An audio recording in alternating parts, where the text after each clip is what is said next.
Let's get to it. So we've got Derrek the Black Beast Lewis versus Tallison Teixeira. Chicao? If somebody knows how to fucking say that shit, please put it in the comments. Yeah. Teixeira. Interesting fucking fight here. We got Derrek Lewis, somebody's looking like CGI on the UFC website, but either way, he's a big fucking guy. Funny motherfucker. His best weapons are his right hand and his sneaky little inside trips. He has great timing, pretty good timing, decent accuracy, but suffers from being short and lazy, to be honest with you. He does really well in fights that he wants to win. For example, the Curtis Blades one, like he should not be beating Curtis Blades, but he timed a beautiful uppercut in that situation. But fighting for Silgan, he didn't want to fight Silgan. He didn't really try that hard in that fight. It's one of the ones that he's generally done really well. He's almost undefeated against wrestlers. However, strikers, especially long-range strikers, he really struggles with. Guys who stay on the outside really well, he really struggles with. So, you know, he's had a funny little run sometimes where he's done like this. You know, his other weapons are like he's done some other shit where he's done like jumping knees and switch kicks and jumping switch kicks, and he's done all that sort of stupid shit. The TV fight, if you want to watch them, if you want to have a good laugh, little chuckle, watch the TV vote Derrek Lewis. Very funny fight. Derrek Lewis just got a fresh new back after having, you know, it basically broken in every single one of his fights. He just doesn't really know what to do with himself. He just can't believe that he can do flying knees and switch kicks and not die. So he just does it all the whole fight. Very funny fight. Very funny. Tallison Teixeira is a huge heavyweight. Very athletic as well. Massive reach advantage, massive height advantage here. And he uses it pretty well. For the most part. He has a really good head kick. He's not always the best at setting it up, but he does have it and it's huge and it's heavy. He has decent straight shots. He has a really nice elbow. He's got great power, as we saw in the Junior or Justin, the better heavyweight Tafa brother. He knocked him out with a clean elbow, one elbow in the clinch, just knocked him the fuck out easy quick. He's a big motherfucking guy. Looks sort of hittable because he ends up trading. That's why I was saying that he's not the best at using his range, but does. It's like he fights on the outside and then when he just switches his brain and decides to fucking fight on the inside. Like it's not something where he fights the outside the whole fight.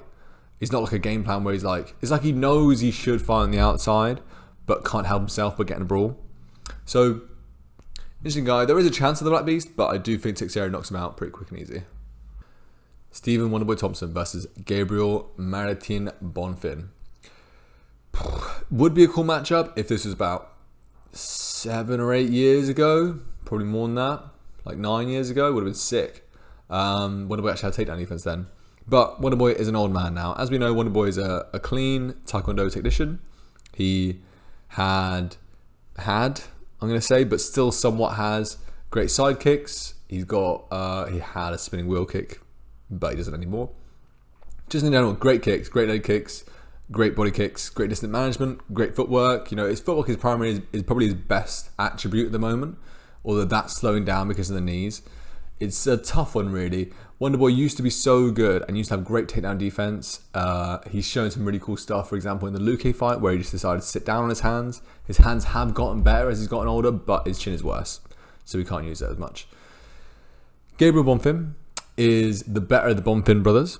He's a beast. Comes in here, pressures you up really a lot, closes that fucking distance a lot, and lands just whatever sort of clomping shit he decides he wants to do. He's got a decent jab, but generally will just clomp the shit out of you and then shoot a takedown pretty snappy. His best thing in this fight, I think, is generally his submission. His physicality is outrageous. He's clearly huge, bigger than Wonderboy. Wonderboy's a big guy, bigger than Wonderboy, way more athletic, way just like really you can tell how fucking physically strong he is because of the way he just manhandles these guys. But great double leg takedowns. His submissions are really good. What I love about his submissions is that he's really crafty with it. He does stuff like create space and allow you to get up somewhat. So he lets off the pressure, doesn't hold you down all the way. And then when you start to push into him, that's when he's snapping up something. And so he's seeing these submissions coming at, and he's like predicting what you're going to do before you do it, that sort of stuff. It's an interesting one here. Wonderboy has struggled with grapplers in his later on in his career. I don't think he's been submitted as of late though, has he? I'm going to have to check that real quick.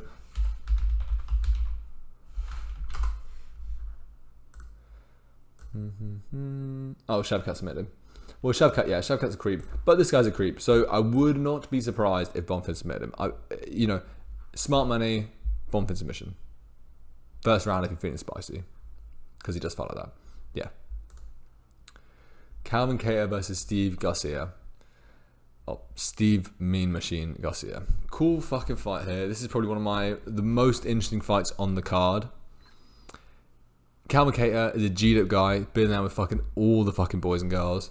His absorb per minute is just terrible here. I think primarily because of the Max fight, where Max landed, I think, what was it, the most strikes ever thrown or something like that. It was up there with the other one Max did. But yeah, fucking crazy shit. Calvin Kattar is a beast. He's a very good boxer. Not got the best amount of power, which is what means he ends up losing fights because people are able to hurt him or pressure him, and he's got to respect that, but he doesn't really get the respect back that much. He needs to land combos, needs to generally wear you down with a gas tank to be able to beat you. His takedown defense is pretty good. Not the best, pretty good. Very conscious about getting up when he does do that, when he does get taken down. It's an interesting one here because he is getting on with age. He's taking a lot of damage. And Steve Garcia is a beast. He's a southpaw. He throws some heavy ass fucking artillery at you. Steve Garcia's game plan is generally feint the level change, smash you with the right hand, smash you with the left hand, which is his straight punch. And before that, pressure you up to the cage real close. He likes pressuring people up. Kattar does get pressured up pretty well, but his footwork is very good. So he does circle.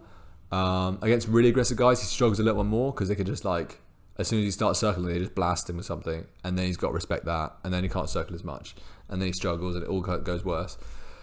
Kattar's never been knocked out. It says here 10-1, but that is because he had a leg injury, knee injury, something like that. So he's never been knocked out. The question is here, can Steve Garcia, for me, because I think Steve Garcia wins, can Steve Garcia KO Calvin Kattar? It's possible. It's very likely. If there's a guy to do it, it's going to be Steve Garcia. He's got 14-1 KOs, so he's a fucking beast with that sort of shit. But it's tricky. I have a hard time betting for Kattar to get knocked out, really, because he's a very slick boxer defensively and offensively. It's whether or not the level change, because what Garcia does really well is that he shows the level change, and because of that, his left hand lands really well. His straight punch lands. Could work against Kattar. Could really work against Kattar. But I think Kattar's general defense with that isn't to fucking down block or anything like that. It's generally to move, which is what I find kind of interesting. That's where Steve Garcia manages to really catch these guys, is because they're backed up against the fence. Once he's shooting at you, you are forced to down block. You can try and skirt out the side, but it doesn't work that well. You can't move backwards. So you have to either go side to side, which doesn't really work because they still grab a hold of you, or you have to down block. So they down block and they get cracked with that hand. If they do it in space, it doesn't work quite as well because when you've got that space, you can move backwards. That's generally the defense, and that's Kattar's defense. What he's really good at is circling, though. Close fucking fight. I mean, if you want to be safe, Steve Garcia outright, there's going to be plus money for sure on Steve Garcia decision and Steve Garcia KO because they don't know which one to go for either. So yeah, pick your spot. Close fucking fight. Close call on those ones. Interesting fight. I'd love to see Kattar come back and get this win, but I just don't see it happening. I just hope he survives. Nate the Train Landwehr versus Morgan the Last Pirate Charriere. I'm kind of excited that he's the last pirate because I don't love him. He's alright, but a bit of a boring fighter. Generally, he's 20-11 and he's 29, so he's very vetted. It's more fights than fucking Landwehr. Landwehr's 37, although part of the reason why Landwehr can't get fights is, I'm sure he's medically cleared once every year or something like that, because realistically he fucking takes so much damage, that boy. Jesus Christ. Now he's a beast. Nate the Train, good punching, good wrestling, good submissions, decent power, very good gas tank. He's a tough motherfucker who goes forward, who really wants to hurt people. He unfortunately gets hit a lot because he's putting himself in that that fire all the time, but generally he's got great, if you try and take him down, he will not get held down for the most part. I think a couple of big guys have been able to, but he's not an easy guy to hold down. He will make you work for it as well. It's not going to just lay there. Will not do that whatsoever. Will not take a rest in a second of the fight. That's primarily where he has success, is that he makes people gas on him. Gas in the face. It's very similar to Elkins. People punch the shit out of Elkins, they gas, and then he beats them, knocks them out, or submits them, blah, blah, blah. Nate the Trainer is primarily a striker, primarily looking to knock you out. He's got a decent amount of power. He's a good guy. He just recently got KO'd by Duo Choi, and he looked significantly worse in that fight than he has previously. However, Duo Choi looks significantly better than he has previously as well. Duo Choi's been getting better, and I picked him in that fight, but he has been getting better, and I think that's why he was able to get that win, for sure. But I think a big part was also Nate the Trainer is looking worse and worse and worse. The damage is building up. He's 37 now. He's slowed down slightly. Yeah. Morgan Charriere is primarily a touch and mover. So he stays on the outside, touches, starts to stay safe, will allow the fight to be slow and a bit boring. Doesn't mind that. Nate's not going to allow that. But Morgan Charriere doesn't mind that. It's interesting to know that Morgan Charriere was beaten by Chepe, who is not exactly the same as Nate Landwehr, but very much forward pressure fighter, very much a grinder. So I do think that Nate the Trainer is outmatched here. However, he's a guy that you can't count out really that well. The Last Pirate does hit hard. He's younger. He's more athletic. Yeah, I mean, if you want to take The Last Pirate, I think he's the way to go in this one. Nate the Trainer could definitely get something done, but I have a hard time believing it. Morgan Charriere has only been KO'd once. But, yeah, Nate the Trainer could get it done, but I doubt it. Morgan Charriere probably by decision, but I wouldn't be surprised. What I would pick is probably Morgan Charriere past the second, because I think Trainer's probably going to survive the first against Charriere. Charriere's not really that guy, and he's going to be primarily looking to skirt and move, unless he catches him with a really nice, like, if Nate the Trainer comes in here really rushing, and which he doesn't usually do that much. He's pretty safe. He doesn't just run after you. Morgan Charriere should be able to just touch and move that first round, then Nate the Trainer might turn up a little bit and then maybe get finished. But yeah, Morgan Charriere passed the first. That's my pick. Vitor Petrino versus Austen Lane. Funny fight here. Vitor Petrino is not a smart man, but his physicalness and gameness have carried him through a lot. He's got decent submissions, good wrestling. Not decent submissions, really. He's got good wrestling, really. That's mainly his main thing. He will fucking dog you. But he is some sort of submissionized. In BJJ, I think he's pretty talented. I don't know. But yeah, he's fucking... Vitor Petrino versus Austen Lane. The battle of the bad fighters. This is a pretty terrible fight here, but it's going to be fun. Vitor Petrino is originally a jiu-jitsu wrestler. So I would class him as a wrestler because his jiu-jitsu is not very good, but I think he is classed as a jiu-jitsu fighter. He runs at you with hooks, primarily, and does have a decent amount of power. His physicalness is what has carried him through to this point. And we saw that in the Jacoby fight. Jacoby struggled to deal with the physicalness, but I picked Jacoby, by the way. Once he was able to manage that, he just was, he caught him because he's a bit shit. He's a bit shit on the feet. He's a bit stupid, and he just runs at you. And if you could time it, make space, time that fucking straight, you can hurt him. But very physical. And moving on weight class here, it's going to be interesting to see how that carries through. He's probably still going to be quite athletic and move pretty quickly.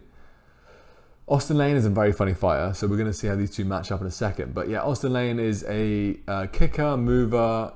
He's got a nice-ish takedown, one takedown that he's got, a little trick, which is like an inside reap, double leg sort of thing, inside reap body lock sort of stuff.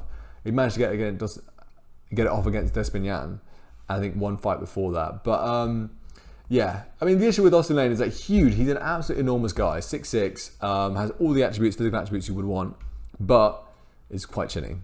It's quite chinning. It's a real big issue for him. He's become better, more defensively sound, but Vitor Petrino runs at people. And is Austen Lane going to be able to get away? I don't think so. I think I back Vitor Petrino's chin over Austen Lane's here. That's primarily what it comes down to, I think, in this one. Because Austen Lane's going to hit Vitor Petrino. He's got the opportunity to, he's got the power, he's got the size. But Vitor Petrino is also going to hit Austen Lane. And I think Austen Lane is going to die. If you're smart, you just bet KO either way. Because it's, again, a battle of two stupid shit guys. So, right, the Juggernaut Junior Tafa versus Tuco Tokkos. Junior Tafa is the worst Tafa brother. He is worse in the sense that his skill sets are worse. He's got a worse gas tank. His takedown defense is worse. But what he has got going for him is what it seems is the chin ability for him. He's got maybe a better chin than Justin. Unfortunately, Justin got KO'd by Teixeira, as we talked about earlier. But so his chin may be a little bit sus at this point in the career. The Juggernaut, I mean, it's surprising that Junior Tafa has gone up to heavyweight down. He doesn't mind fighting at either weight class, and fair fucks that, you know, you got to respect that wherever you see it. He's not great, but he's all right. The issue that he's got is his gas tank primarily. He's only got 1 round of gas tank, and once he's on his back, he's really a fish. Doesn't really get up, but he's got 1 round of gas tank. That's his really, really big issue. After the first, he's really just nothing. Tuco Tokkos is, bless him, he's had the fucking worst run in the UFC ever. He's had 3 fights. The 3 fights they gave him were Zhang Minyan, who's a giant knockout artist in the lightweight division, probably going to be a top 3 guy. Then he had Omar Sy, who, although got checked recently, is, you know, how many people do you see at lightweight division that can actually grapple and will shoot takedowns like that? And an okay guy in general. And then he fought Navajo Sterling, who's, you know, the next guy from the City Kickboxing. So fucking hell, I mean, like, he's like, you know, what was it called? Izzy's boy. So it's the roughest run ever. God damn, those are rough fights. I'm rooting for him just because I want him to fucking win this fight. His skill set is nothing special whatsoever. He's got a decent double leg. He's got, again, what I read out of my notes is that he's basically a 6 at everything, right? He's got a 6 chin, maybe maybe a 7 chin. I'll give him a 7 chin. But he's got 6 takedowns. He's got a 6 gas tank. He's got maybe a 7 gas tank, to be fair to him. Maybe a 7 overall guy, right? He's all right, but nothing dangerous, nothing flashy. He's got leg kicks, he's got boxing, he's got a decent takedown. His gas tank's all right. That is what I think primarily I'm hoping for in this fight. Realistically, this goes 2 ways. Either Junior Tafa knocks him out the first because it's live, and then, you know, it can happen for sure. He's been knocked out by Zhang Minyan. Can happen. Junior Tafa swings, Tuco gets hit. Or Tuco wins by decision because he's got a gas tank. I don't think he's going to submit Junior Tafa. I would be surprised. He's only got 1 sub in his record. He's got fucking 11 knockouts, so fair fucks to him. But so he may knock out Junior Tafa, but Tuco past the first is what I'm going for. Those are the 2 options. I'm hoping my boy Tuco gets it done. We will see. Max the Pain Griffin versus Chris Action Man Curtis. Cool fight. I'm pretty intrigued to see what happens in this one. I'm pretty sure I've sussed out what's going to happen, but yeah, not 100% on this one, obviously, because Chris Curtis is a game motherfucker. So Chris Curtis should be like a number 1 contender, number 3, number 2 contender, right? He's got good physical attributes. He's a fucking stacked guy. He's got great boxing, really, really good boxing, great defense, great takedown defense. Yeah, 82%, great takedown defense. He can do really well, and he doesn't get hit super clean very often. The issue that he has, and why he's actually in loads of boring fights and he loses a lot of fights, is because he will not throw unless his feet are planted. So if you just circle a bit, he'll just walk, plant, and then you just circle a bit more, and he'll walk, plant. And he's a counter-puncher really primarily. So he's waiting for you to throw on him, but he has to plant his feet at the same time. So he's walking up to you, planting his feet, waiting you to throw him, and you're like, I'm just going to not throw, then move. And he's like, fuck, how did you figure out my fucking plan? He's the most obvious guy ever, and it's brutal, absolutely brutal to fucking watch when he's losing. What he's changed in his game plan, what he's changed in his game as of late, is he's added in a triple jab. to chase guys down. But again, triple jab and then plants. So if you just carry on circling when he's jabbing at you, he won't chase you about with it. He's not gonna chase you with hooks. What was it called? If you're circling to the left, he's not gonna hit you with a left hook while you're moving that way. He will not do that. He will not do that. Max Griffin is a guy who he's been in the UFC for fucking ages, so long. 39 now, he's getting on with age, but he's had some really, really tough fights. He went fucking 3 rounds with Michael Morales, almost got KO'd in the second and got saved by an eye poke, but he did go 3 rounds of him. Not a lot of people can say that. I think, yeah. And I think in the UFC it's probably going to be similar to that. Anyway, Max Payne, primarily his game plans, his game involves skirting around the outside, darting in with quick shots when he decides to, has good takedown defense, has the occasional takedowns here and there, but his best game is his physicality. His athleticism is his best attribute. He is very quick when he darts in. He always looks like he should get KO'd. However, he's not been KO'd. He looks like a guy who would be counterable. So Chris Curtis could counter him. I wouldn't be surprised if Chris Curtis was able to time a blitz and fucking slip and rip. But Curtis's power is not quite as amazing as people say it is. He's got really good timing with clean punches, but not that most amazing. I wouldn't be surprised if I lost this one, I picked wrong on this one, but I do think Max Griffin can win this fight by circling, touching, moving, touching, moving, touching, moving. I think this is a fight he can win. Close, but I think it's a fight he can win. I'll be intrigued to see what the fucking happens. Jake, the Celtic Kid Matthews versus Bang Bang Chidi Njokuani. Cool little fight here. I'm pretty... it's going to be an interesting fight. It's going to be an interesting fight. I think this is a cool one. Jake Matthews has been in the UFC for so long. If you go look back at his old fights, he looks like a child. It's crazy. But he's a good guy. Very good guy.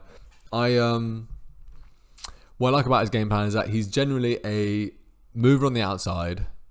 What I like about his game plan is that he's fought a lot of big guys. That's why I'm going to pick him in this fight. He moves a lot from the outside, and when he decides to, he will dart in with nice combos with the boxing. Generally does a left hook to the head, left hook to the body, stuff like that. Does really nice mixes stuff in. It's very quick and sharp, and he gives up a bit of accuracy by being so fast with it, but he is super fucking quick with it. And it's one of the ones that I think as he pushes this through in this fight, Chidi's gonna open up at some point and allow this shot to come through. Chidi is a guy who's primarily a Muay Thai striker. He's got himself through the UFC by being a clean man on the outside. He's very technical. He's got great kicks. He's got great hands. He's got great elbows. He's got great clinch. His technical defense is okay, not amazing. He's not been tested that much. But he has lost from almost all the guys that got decent power. He just gets caught. He's a tall guy. His chin is really bad. Chidi is chinny. If you struggle to remember when you're betting, Chidi is chinny. He's probably going to lose this one, unfortunately. If Jake Matthews gets stuck on the outside, he could definitely just kick the shit out of him and beat him up. But Jake Matthews is not the guy to get stuck on the outside. He fought Phil Rowe, who's a really tall, rangy guy, and he's got to implement the same game plan. Phil Rowe is more of a boxer, but yeah, what he does really well in all his fights is circles and create space, and then darts in, does the fast combos when he wants, hits pretty hard, has a good gas tank, can mix in a takedown here and there. I think Jake Matthews, the Celtic Kid, give me that man. Lauren Lucky Murphy versus Eduarda Ronda Moura. Interesting little fight here. We've got Lauren Murphy, 41, coming in. She's got some cool stuff on the feet. She's an okay grappler. What I like about her on the feet is that she has quite a good amount of isometric strength. So she's quite strong, but not in an explosive way. And what she does is she's got a good slip, and she's got quite a long reach for a short girl. So what she ends up doing to a lot of people is that they think they can just strike her because she's short. So they see it and they see the target and they're like, oh, easy. But when they come in to attack, she does a nice little slip and then hits him with a straight shot, either a jab or a straight. And she's got a good amount of strength herself, so she hits kind of hard, I think, for a girl. but she's not good at getting at people. She needs them to walk onto her strikes. Interestingly, I think Eduarda Moura is probably not going to. I'll just say, for example, so Laura Murphy also has good grappling. Her takedown defense is good. Her on the ground, she's not really there that often, to be honest with you. And when she is, she's a bit of a fish. But in general, good takedown defense. For example, Miesha Tate couldn't get her down. She went 0 for 7 on that.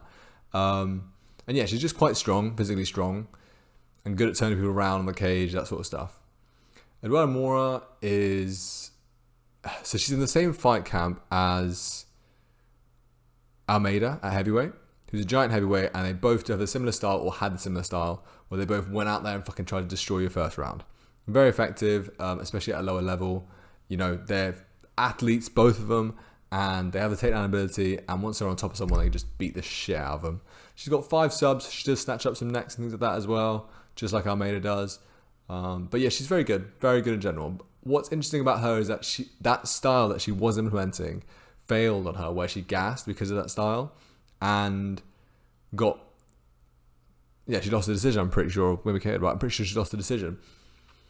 Since then, she's had 1 fight against Veronica Hardy. It's a pretty cool one, because in that fight, what she did really well is where Veronica Hardy's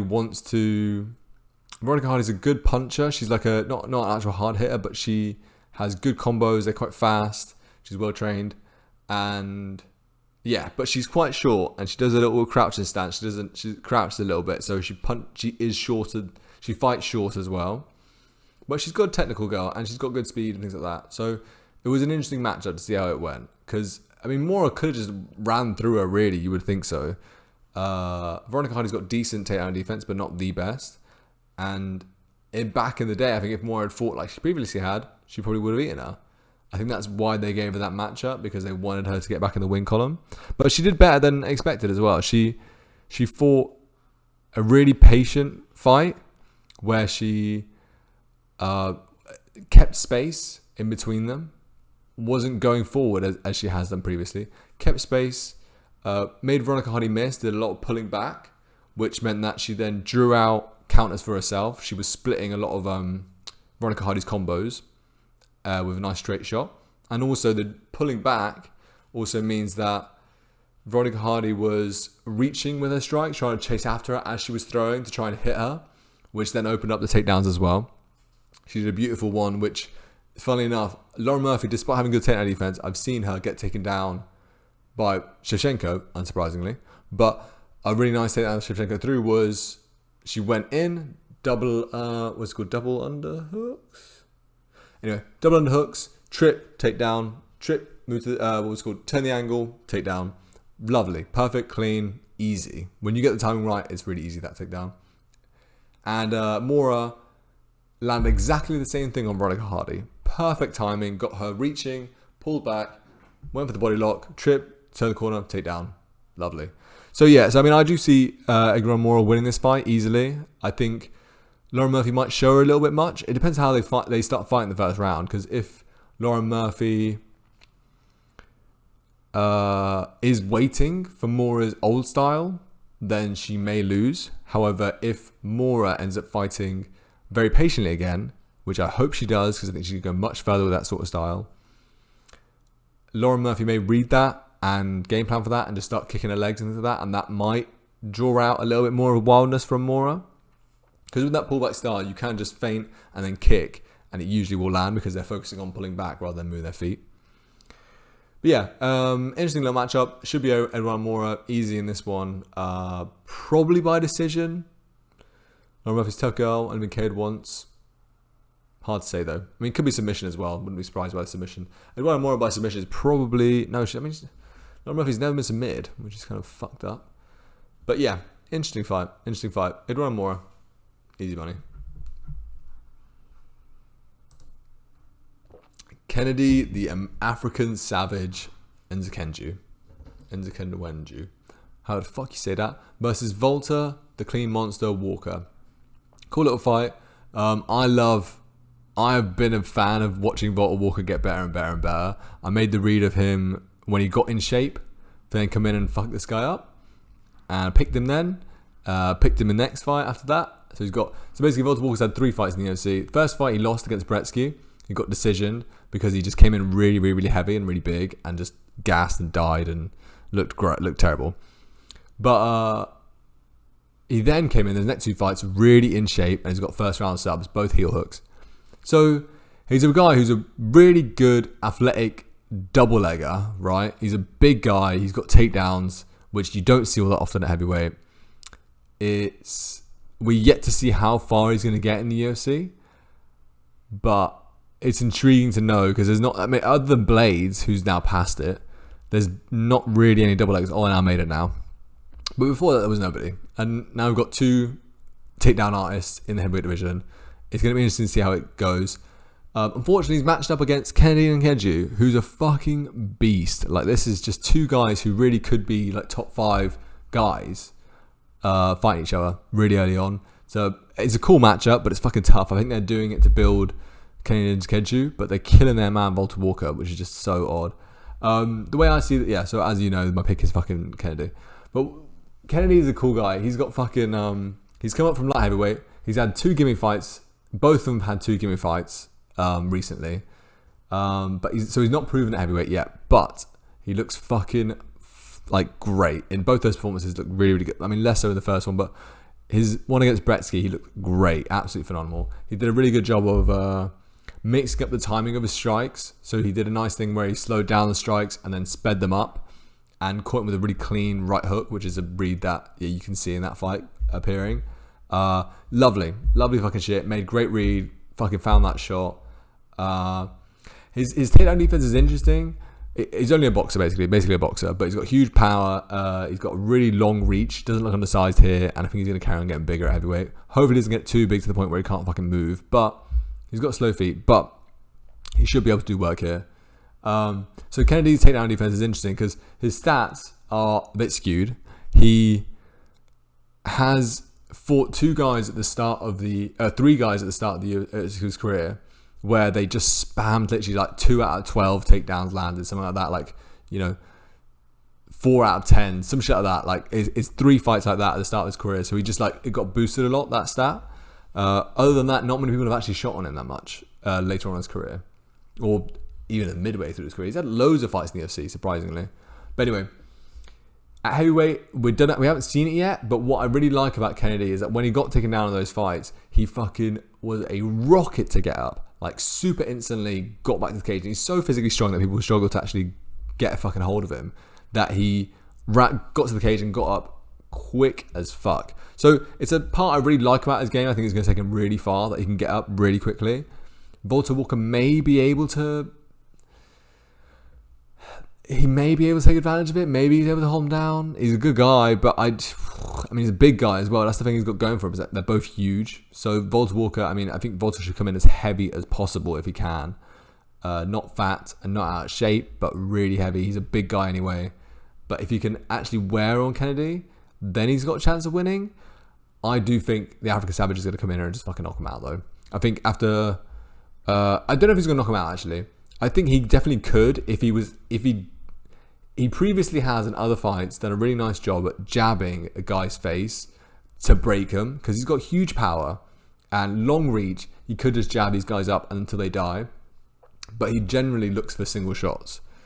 He'll mix that into combos, but he's looking for the one perfect shot.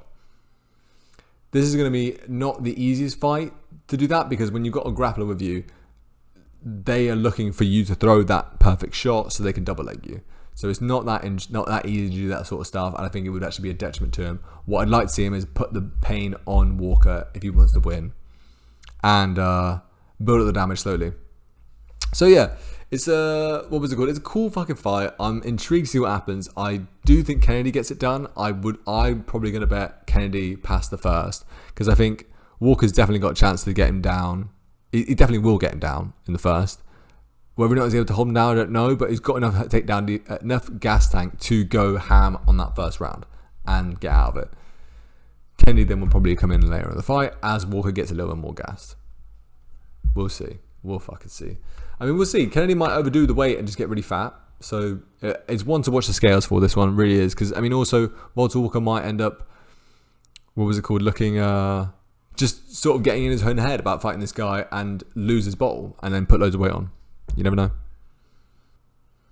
Mitch Ramirez Beastie Boy versus Mike Davis. Interesting little fight here. Mike Davis coming off a loss to Fares Ziam. Mike Davis has got good skills. He's got great kicks, like fucking phenomenal kicks. He's a pro boxer. He's got pro boxing experience. So he's a fucking slicker everywhere. He's got great submissions, decent takedowns. He's a very, very, very, very good guy. He had a horrible showing against Fares Ziam. Ziam's a good guy, but he really should have been able to beat him. I picked him in that fight, and he even admitted he had a horrible time doing all of it. Like, wake up was bad, hated traveling Saudi, couldn't acclimatize, all that sort of shit. Struggled with the, what was it called, sleep thing. Yeah, hated it. People also were saying this is the weirdest fight for Mike Davis ever. This isn't how he looks. If you want to see what he actually looks like, go watch him versus... if you want to watch a real fucking Mike Davis fight, watch him versus Mason Jones. Absolutely shows all of his toolkit. Looks fucking great. I think that's mainly a striking affair, but still looks fucking sick. Your boy Mitch Ramirez he's all right.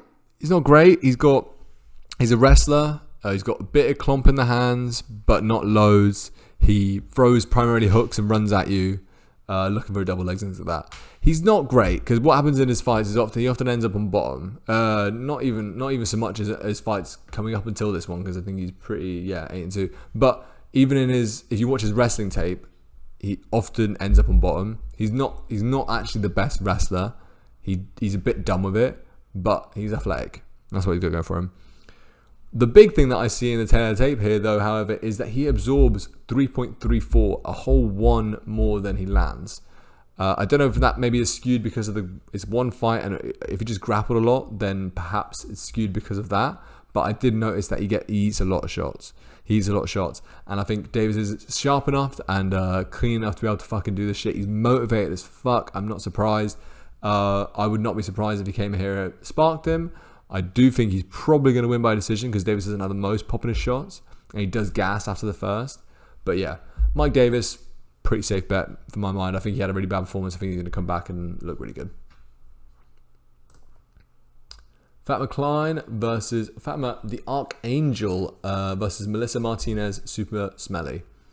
Fatima Kline is quite a big girl for the division. She's got really clean everything. Her submission ability is great. Her takedown ability is really clean. Her boxing is really clean. Her leg kicks are clean. Head kicks are clean. She's very clean all round. Doesn't absorb many strikes. Doesn't throw that much. Melissa Martinez is what I was going to say is that I don't know how she's a 1-9, but we'll get into that in a second.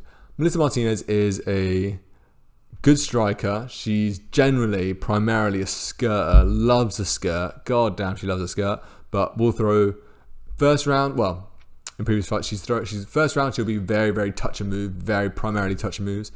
Later in the fight, she'll start building in a little bit more damage. That's what she did against Ardilan, and it worked really, really well for her. With Elise Reed, which is her first fight in the UFC, she came out a little bit heavy in the first round and got caught really badly for it. She threw a teep and it glanced off of Elise Reed's body, and she got hit by a fucking proper right hand and dropped. But she wasn't actually that fucked up. She just got really caught and dropped, and it looked bad on the judges and lost that fight. But Melissa Martinez is very good, and I think she can implement her game plan. She's gotten slightly better over those two fights, and I think she's got the toolkit to really maybe cause an upset here. Fatima Kline is very good, but she likes to fight a normal fight. She likes for you to want to fight, for her to want to fight. Both of you stand there. She's a cleaner fighter. She's not really that good at like chasing people down, things like that. She won't do stuff that's ugly, like run after you with hooks and shit like that.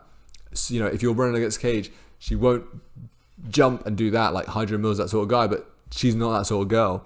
Doesn't do that sort of thing. And Melissa Martinez will do her whole skirting thing hard for 3 rounds. And she hits pretty decently. She's a pretty strong girl herself. She actually KO'd Ardilan with a body shot, but they thought it was a vagina shot. So they ended up restarting the round, and the fight went to the distance. But because it was in the 3rd round. But she did fucking KO her with a body shot. She's clean. She hits hard, and she landed body hands before then. She's got great boxing in general. Gate kicks. Teep is one of her favourite weapons. I think she threw 2 axe kicks. No, multiple axe kicks, but landed 2 in a row on Ardalan. She's very good. Very good. I'm baffled about the 1-9 line. She's not easy to be taken down, although the stats here suggest otherwise. But I think that was at least Reed. She was really quite easy to take down. She got a little bit of gas and things like that in that fight. However, I don't. At 1-9, she's worth fucking pop. She'll be like 1-8. She'll be at 1-8 to get the decision, and yeah, I think she'll be 8-1 to get a decision, and I think she's worth a shot for sure. For sure. My pick is Kline. I think she's probably going to be... She's bigger in here as well, 4 inches. She's probably going to be better. I think when Martinez tries to engage, I think she's going to tag her. But I am going to bet Miss Martinez at 8-1 for decision. Anyway, that is me. That is the breakdowns. Thank you very much. Please like, subscribe, all that sort of shit. Really, really helps us out. Griffin, all that sort of shit. Please help. I'm stuck in an elevator.